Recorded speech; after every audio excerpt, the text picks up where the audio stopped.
want to take a few minutes and focus on that first reading from Genesis, the Joseph story. Now, there's an old saying that goes something like this: God writes straight with crooked lines. People have attributed that to St. Teresa of Avila. Some others said that it was C.S. Lewis who first said that. But the idea is that good things can come out of bad if we look with eyes of faith. And that's pretty much what this Joseph story is all about. Remember the background. Joseph is the youngest of his brothers, his 12 brothers.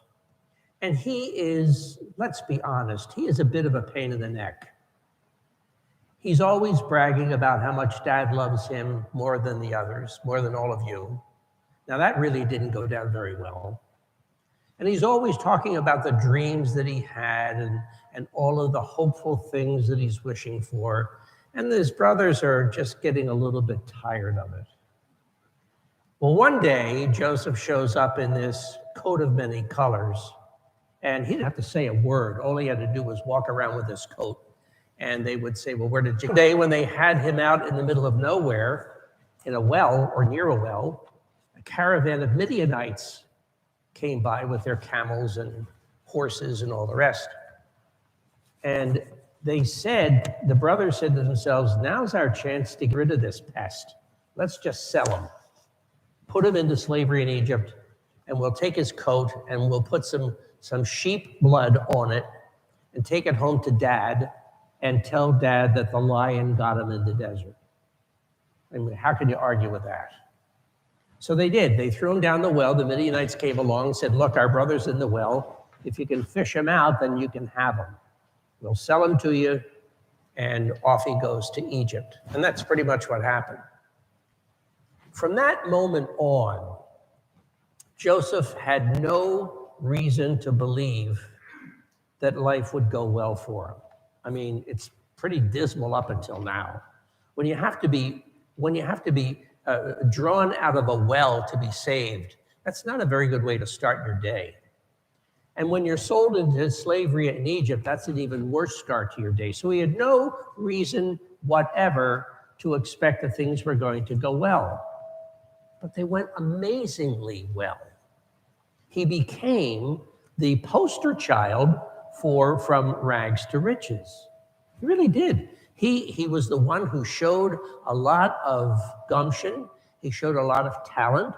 He showed a lot of wherewithal that it caught the attraction of the Egyptians, who said, this guy's pretty sharp.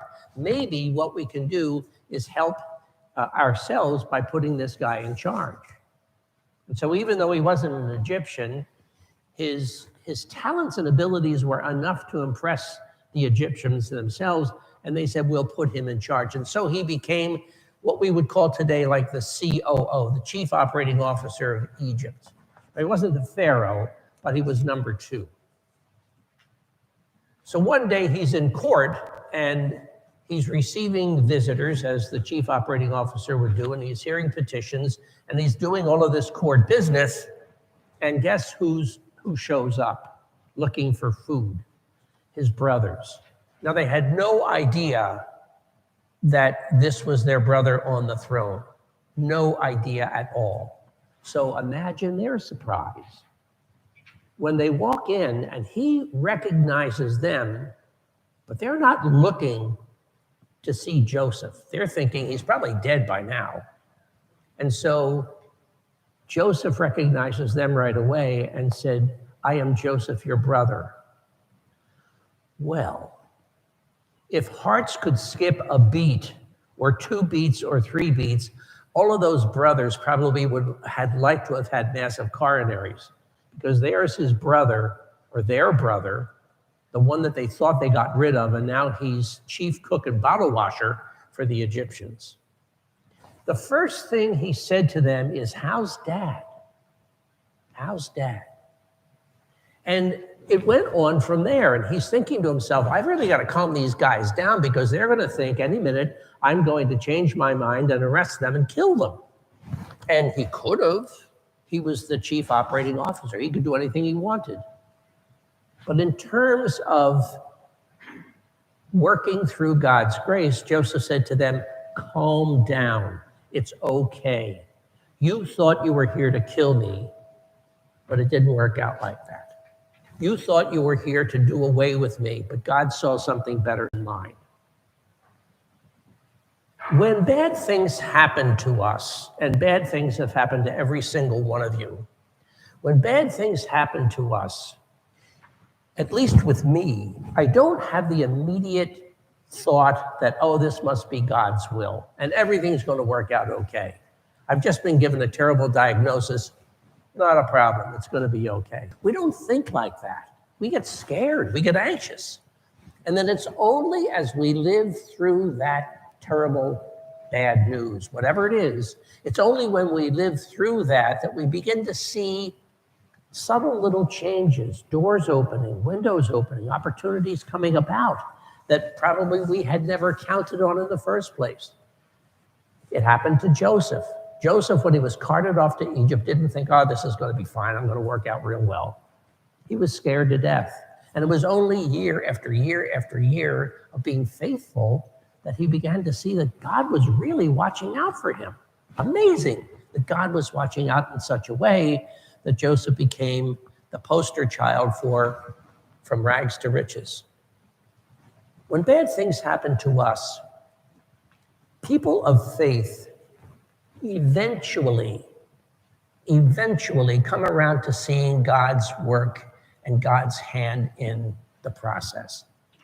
People of faith usually see what God is doing only after they've walked the walk and they've walked through this pain and tragedy and bad news that they've experienced. And then they begin to realize, this is going to work out. I think this is going to be okay. That's what Joseph did. And that's what we're called to do too. We're not called to be Pollyannas. We're not called to say that everything is wonderful all the time, because it isn't wonderful all the time, let's face it. But when bad things happen to us, sometimes pretty bad things, when they happen, it's people of faith like us who say, God must be here. God's hand is in this. God's fingerprints are all over this. I wish I could see them, but eventually I will be able to see them. That's what Joseph did, and that's what we're called to do as well. Amen. May God be praised.